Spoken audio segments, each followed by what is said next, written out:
Welcome to the Great Detectives of Old Time Radio from Boise, Idaho. This is your host, Adam Graham.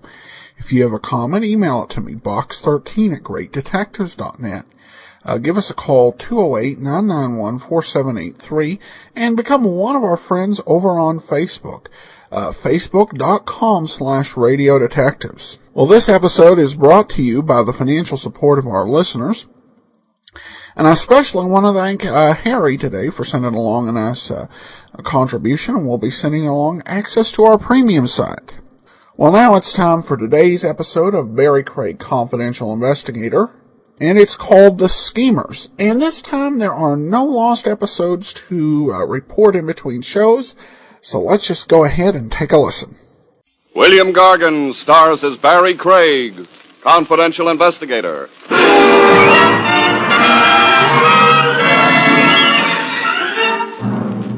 The best time to die, folks, is in your own good time. But try arguing with a bullet.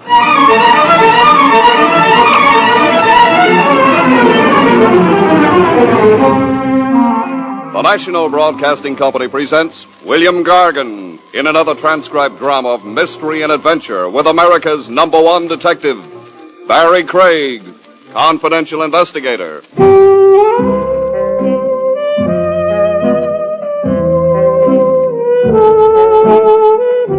Barrie Craig speaking. Not every client you get is a socially upright citizen. But then the only society of angels is up in heaven. Mere mortals are honorable only to a degree. The almighty dollar being what it is.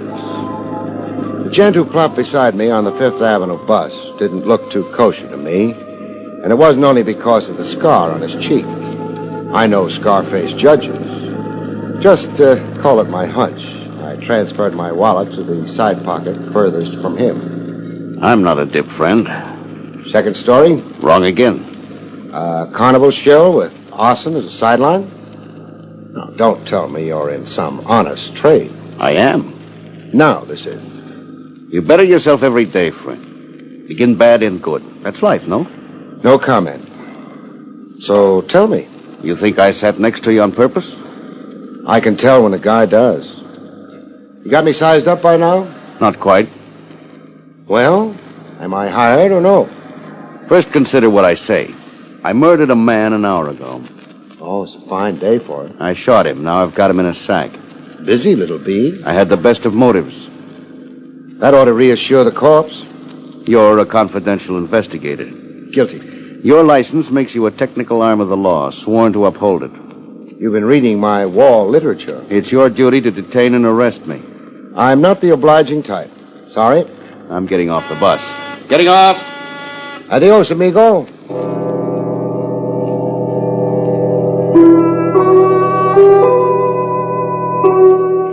Weird?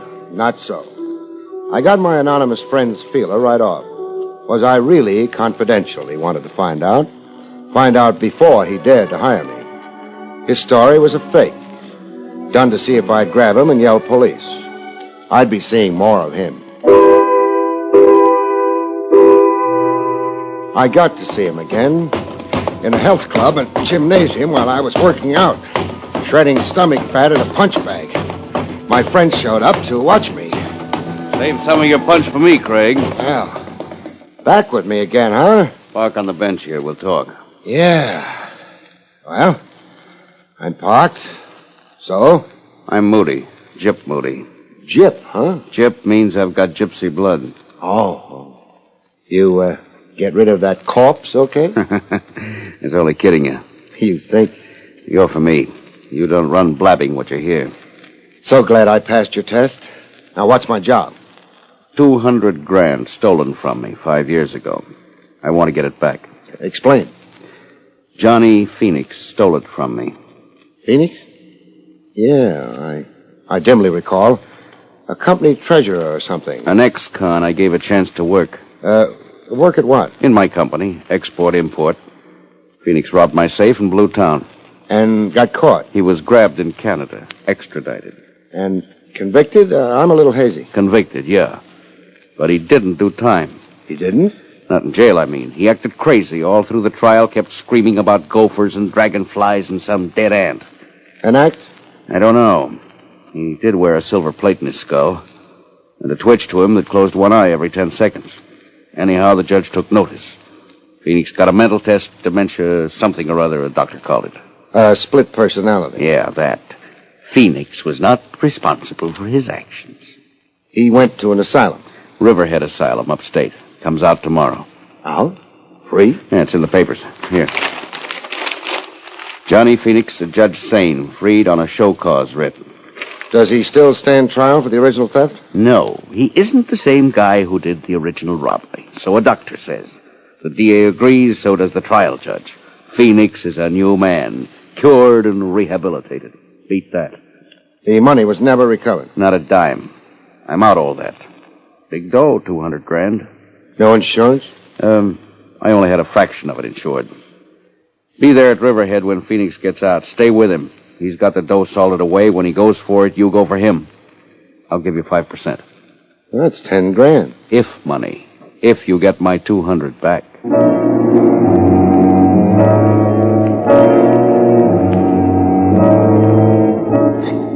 I was in the Riverhead Railroad Station, upstate, right with Johnny Phoenix. He'd been freed about an hour earlier.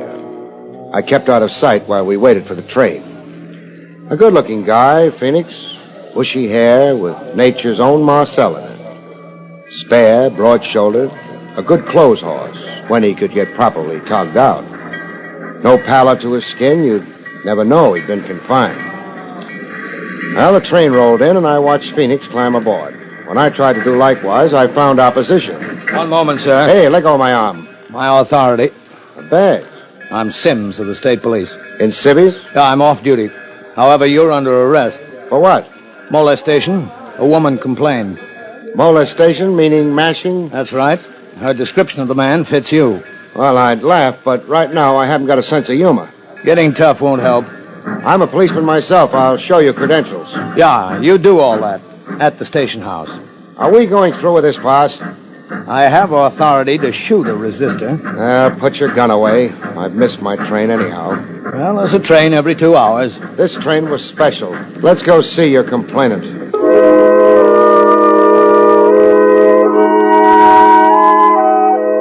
The complainant looked like she'd had trouble with mashers since pigtail days. Blonde, cream-cheeked, born to wear silk. Ma'am, is this the man who annoyed you? No, they have a superficial likeness, but my annoyer was oilier, grosser, and on his chin here, a cleft. Thanks for the exoneration, doll. Followed me around the station, talking at me in some strange tongue. Esperanto. Can I go now? Sorry if I caused you any inconvenience. Oh, it was nothing at all. I'm only out a probably lousy $10,000.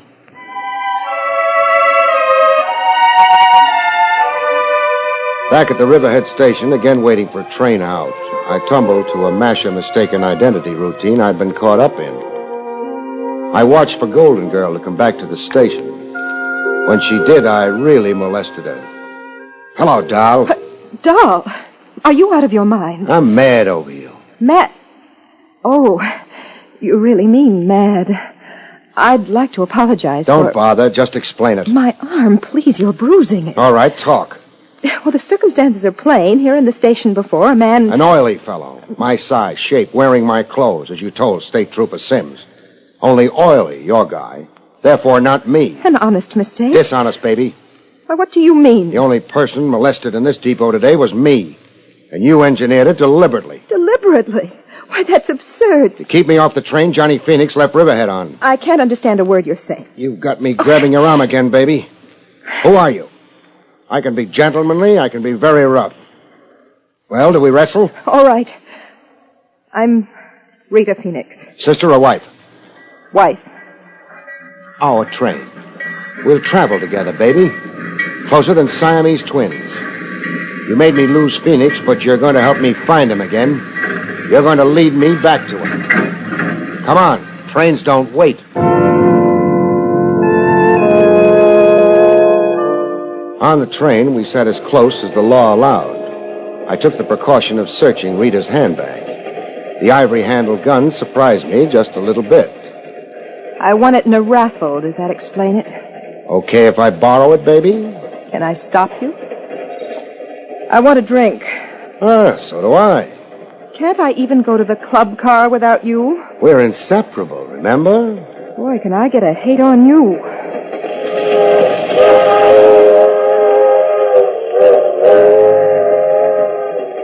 Inseparable. Only thing I was wishing aloud. We were going to be separated. By no choice of mine. It happened in the club car while Golden Girl was watering her tonsils with Smirnoff vodka. The fellow flopped on the lounge beside it. With a beauty like Rita available, the dope chose to sit on my side. I knew why in less than a minute. I knew by the gun in my rib. Do I have to spell it out, Craig? G-U-N. Gun. I'm glad you're quick on the think. To feel. Now, this is where you leave Rita Phoenix. You've been hogging her company a long while now. You really expect me to obey? I know what you're thinking. A crowded club car, people all around us, conductors and stewards, but it won't help you, Craig. You'd have to be pretty desperate to shoot. You'd be crazy to tempt me.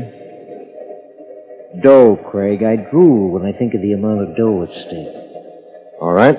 What's your play? That's better. The station up ahead, Sooner Falls.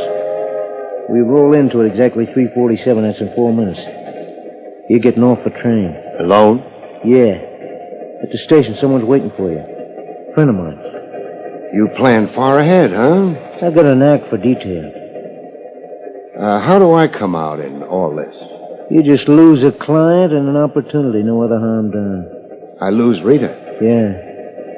I lose her, and she's your pigeon. Look, let's not stretch this conversation. 3 minutes now and we stop. Let's start moving to where you can get off.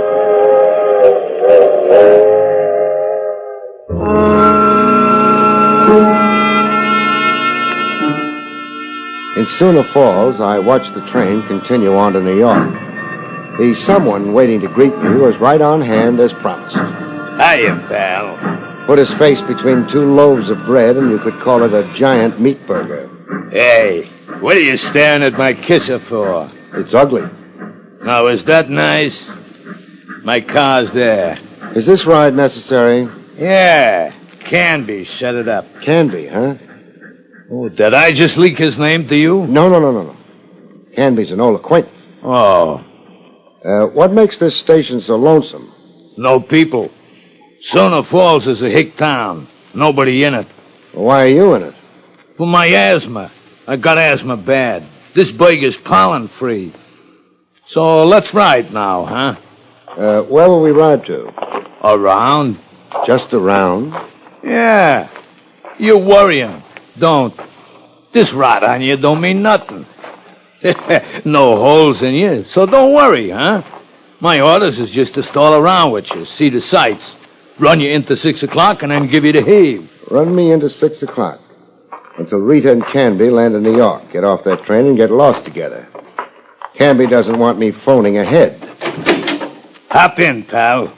Delighted to. I'd love to tour Sooner Falls. Hey, let go of my throat when your lovely face turns from beet red to purple. Let go. It took a long time throttling. And when he finally dropped, I fell on his gun. And just lay there.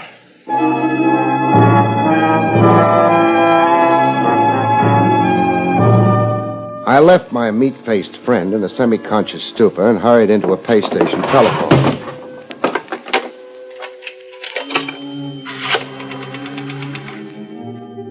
Operator, get me long distance. New York City. Police headquarters. Person-to-person, reverse charges. I want to talk to Lieutenant Trav Rogers.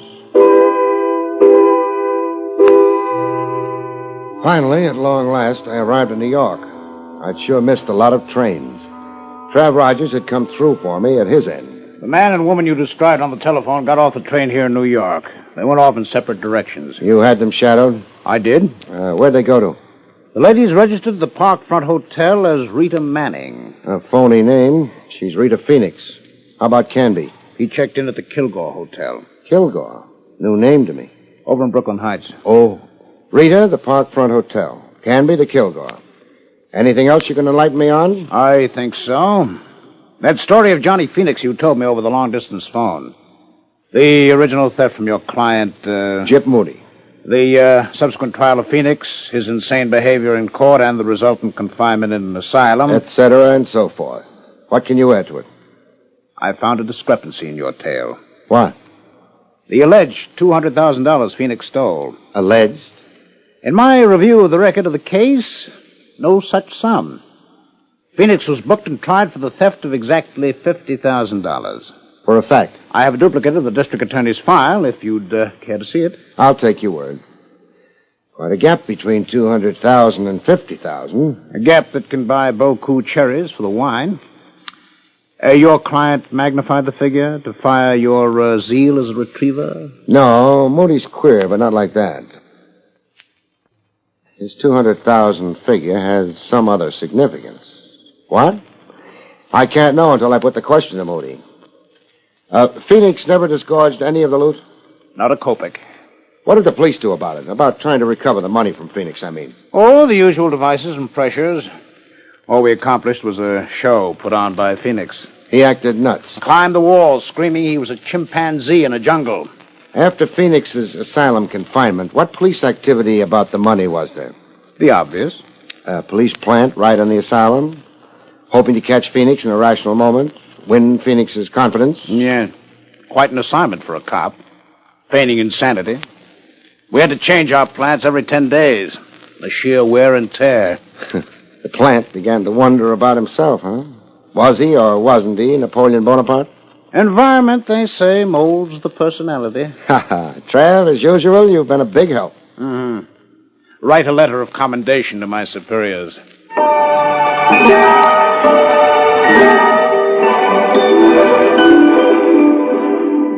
My client, Moody, didn't exactly like explaining the discrepancy between $50,000 and $200,000. $200,000 was stolen from me. You're still avoiding my question. Moody, I want to know. Why did you only charge Phoenix with stealing a measly $50,000 in your original police complaint? I had, private reasons. Now, if I'm to come through for you, I can't be in the dark. Well, the bulk of the money was a sum I couldn't afford to broadcast publicly.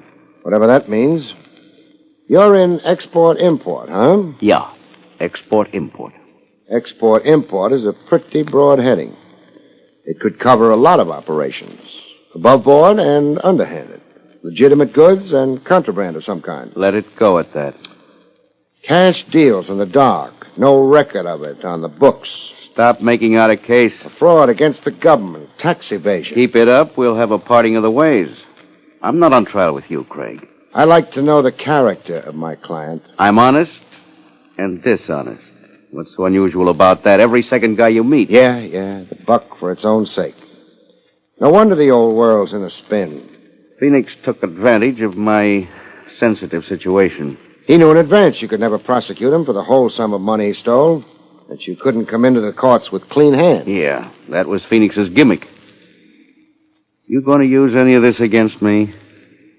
Ask me that when we're counting your $200,000. Now, what answer... Oh, I get it. When you're counting your 5% fee, you mean? Sure.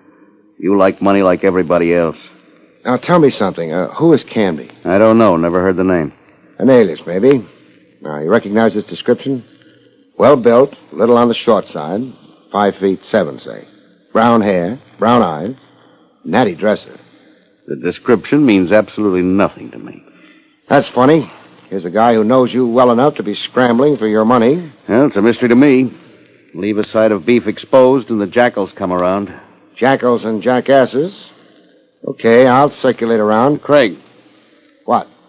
The way you cross-examined me before, like a cop, not a confidential operator on my payroll. So? Don't double-cross me. Or? I'm not stupid, and I'm not helpless. Put it on the line, Moody. Be a cop with me after all? I'll kill you. I'm sure you could. Well? Well, what? Reassure me that you're still confidential. I did that, I'd only be lying. Meaning? I'm not working for you anymore. You're off the case? I didn't say that. Then it is a double cross. Clean hands. I only like clients with clean hands. So long, Moody. Craig, stay out of my business. Your kind of business, Moody, is public business.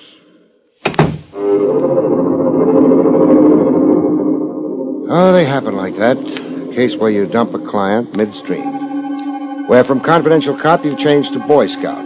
You're working without fee in the public weal and welfare. Great. Only doesn't buy any groceries.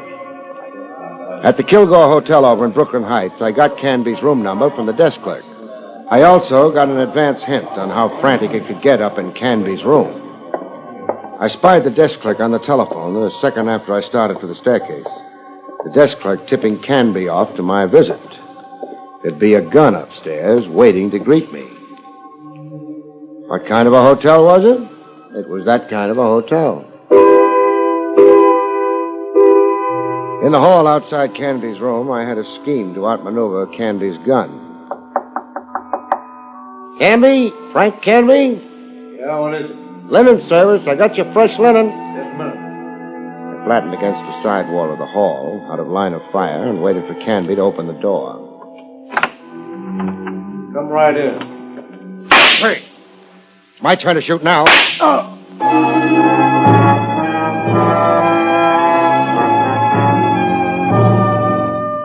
In his room, Canby revived before the police ambulance I'd phoned for showed up. You think fast, Craig. I have to keep alive. How bad? Thigh wound. I only shot to immobilize you. Very considerate. You live for newer and bigger swindles. When you're free again, that is. You got no charge against me. The Sullivan Law, that gun you carry. And armed assault on me. Going to pour it on, huh? Depends, maybe, on how you cooperate. Cooperate how? Frank talk. Ask me.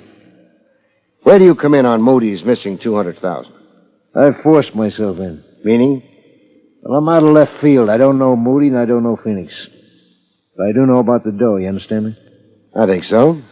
You freelance in crime. You're a fly. Honey anywhere draws you. That's it, yeah. Got a prison record? So far, no. Been lucky, huh? Until you. Who tried to detain me for you in Sooner Falls? Hutch, Who is he? the next pug. Blackballed out of boxing for throwing fights.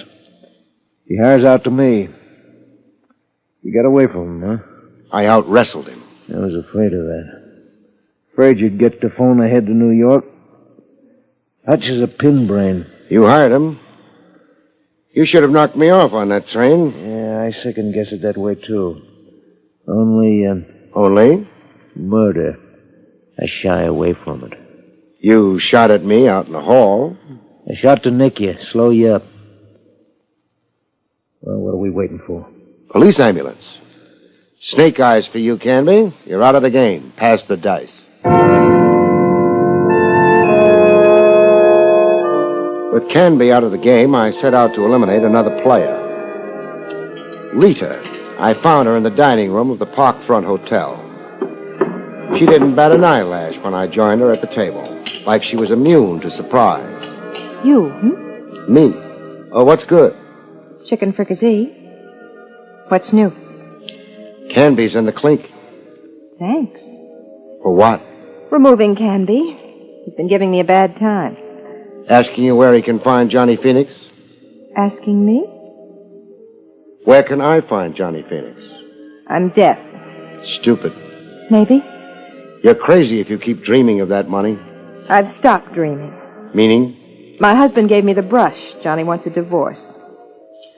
What does Johnny say about the hidden loot? Not a word to me. What do you say about the loot? Meaning? Us? No deal. I get the money, I kiss it once. Then? Hand it over to the authorities to be held in escrow for Gyp Moody. Now, where do I find Johnny Phoenix? Expect me to tell you? You might, seeing Johnny's read you out of his life. 742 Bond Street, a rooming house. Johnny's holed up there. When you surprise him, tell him you're there by courtesy of Rita. Rita without love. At 742 Bond Street, I finally got back with Johnny Phoenix. Funny thing, though, Phoenix didn't seem to care a bit. The money, Craig, I don't want it. Because keeping it is too hard? No, the fellow who stole it, I'm no longer him. I've had therapy. I've got a different focus now. Whole new plan for living. You sound like a walking testimonial for prison psychiatry. I feel lighter. I don't walk, I bounce. You know what I've done these 2 days I've been free? What? Read books, gone to church, looked through the one ad. Hooray for the new man. So where's the dough hidden? Buried in an empty lot in Long Island. Town named Fullerton, where I grew up as a kid. I'll drive you there. Let's go.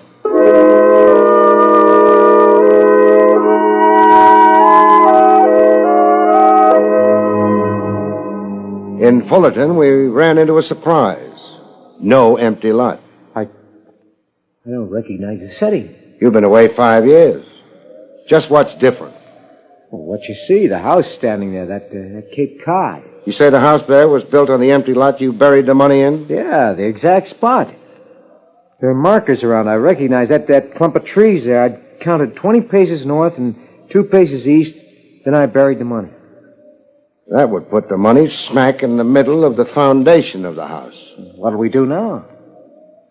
How deep did you dig 5 years ago? 6 feet. In building the house, an excavation of at least 12 feet was made. Meaning, the money was exposed to the builder. Meaning? You wait here. I'm going to make some inquiries inside the house. Yeah, but what possible good? Inquiries inside the house. Inquiries around Fullerton, generally. Then some research into police files. I'm curious as to why a house was built on that exact spot. Badly chosen location, in a lowland where rains create a swampland. And with the nearest town neighbor east, west, north, and south, at least 200 yards away. Wait here, Phoenix.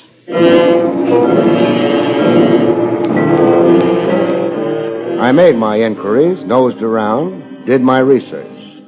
The following day, I dropped in to see Trav Rogers to tell him who to go arrest. I'm to arrest a homeowner in a town on Long Island called Fullerton? That's right. A homeowner named Cy Canaday? Cy Canaday, alias Joe Califf. The name falls on deaf ears, huh? Should I know it? A cop should. I could send you pouring through police files on Johnny Phoenix. Spare me the toil. Police headquarters assigned stool pigeons and plants to the asylum Phoenix was confined in. Yes?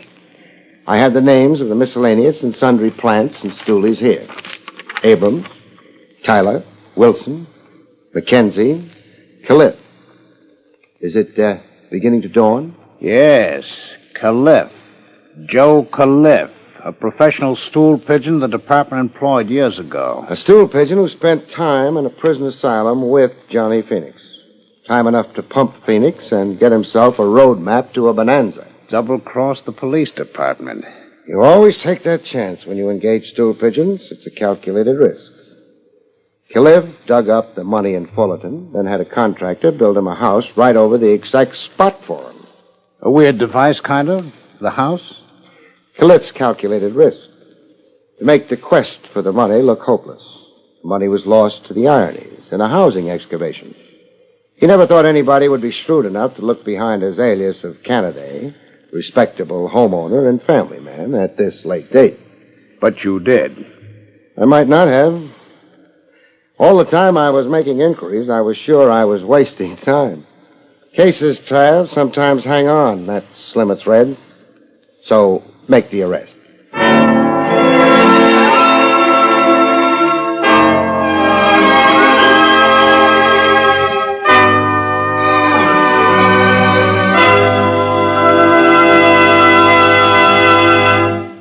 You have been listening to William Gargan in another exciting transcribed mystery drama from the adventures of Barrie Craig, confidential investigator. Tonight's story, The Schemers, was written by John Robert. Next week, it's the strange story titled The Man Who Wanted to Be Guilty, about which Barrie Craig has this to say. What did the man want to be guilty of? Murder, of course. And he discovered that all you had to do to accomplish that was to kill someone. But he had a little trouble. Listen and find out about it, Good night, folks. See you next week.